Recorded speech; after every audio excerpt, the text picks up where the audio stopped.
Hello everyone, इस video में मैं डिस्कस करूंगा इफेक्टिव स्टाइलिस्टिक्स। बहुत ही इंपॉर्टेंट एक ब्रांच है स्टाइलिस्टिक्स का, effective stylistics. Basically effective stylistics को इस्टेब्लिश किया हुआ था स्टैनली फिश ने, जो कि एक थियरिस्ट है। और लिटरेरी थ्योरी में आप इनकी थ्योरी को पढ़ेंगे, पार्टिकुलरली रीडर रिस्पॉन्स थ्योरी के अंदर इन्होंने कंट्रीब्यूशन किया हुआ है।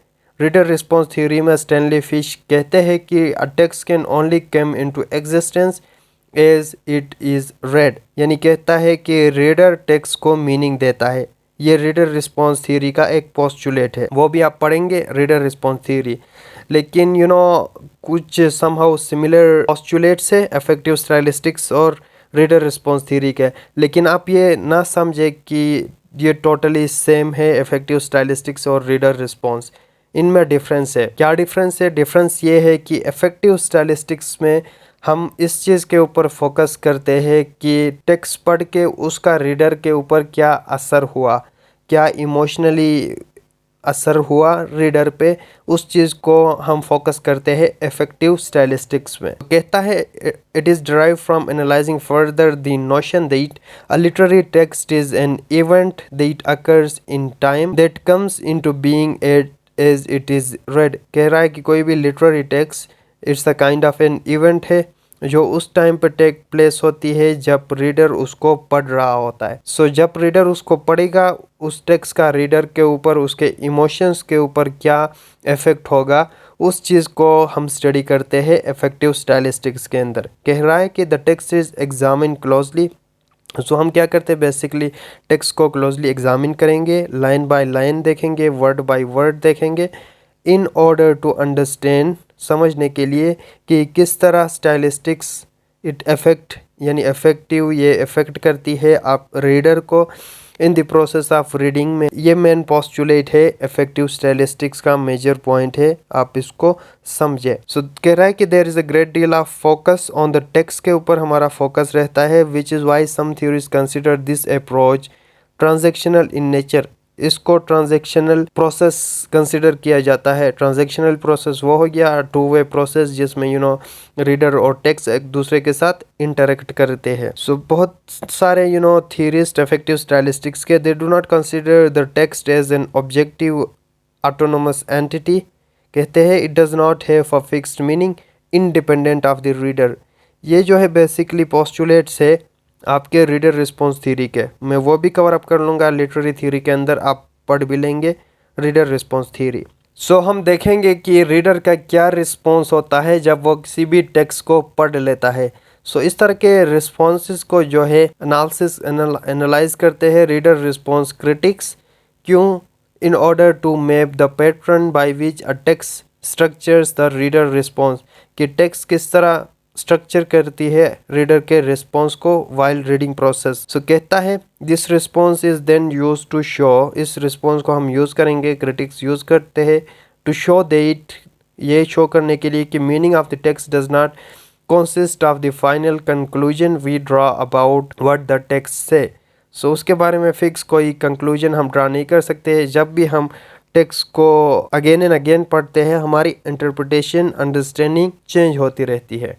rather the meaning of the text consist of our experience, our perspectives। Time के साथ हमारे experiences, prospectives, knowledge, understanding change होती रहती है। इसी तरह किसी भी टेक्स्ट को जब हम अगेन एंड अगेन दोबारा टाइम पीरियड के बाद पढ़ते हैं तो उसके इंटरप्रिटेशन चेंज होगी, हमारे हिसाब से हमारा रिस्पॉन्स भी चेंज होगा। of what the text does to us we read it। Thematic evidence from the text itself is also usually provided to show that the text is about the experience of reading। experience of reading के बारे में example देता है। For example, reader response critics shows how the experiences of the characters and descriptions of the settings mirror करता है reader के experience को while reading the text। Example के थ्रू समझते हैं। जोसेफ कॉनरेड का हार्ट ऑफ डार्कनेस पढ़ा होगा आपने।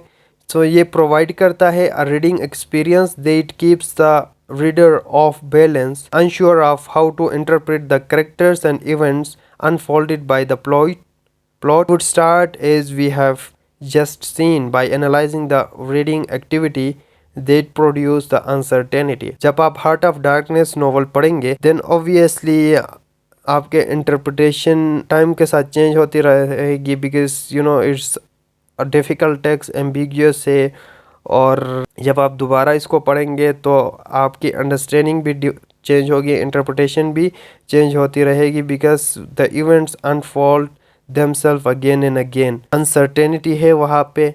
फिर कहता है then I would show that the reader experience of uncertainty को मिरर किया जाएगा।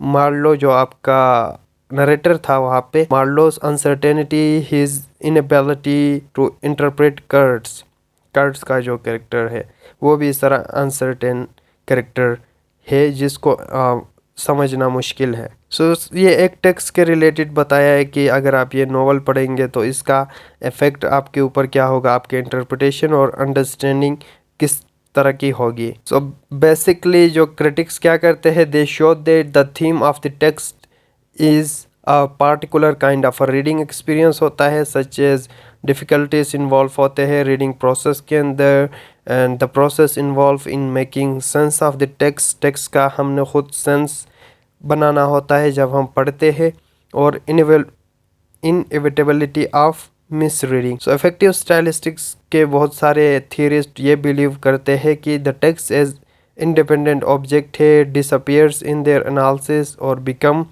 व्हाट इट रियली इज़, जो कि एक एक्सपीरियंस है that occur within the reader. और थीमेटिक एविडेंस ये शो करती है कि we have just seen underscores that the important role played by the text in establishing what the reader experiences. So reader के experience को हम देखेंगे कि वो text के साथ उसका क्या experience रहता है, text उसके ऊपर क्या effect करता है. So this is about affective stylistics.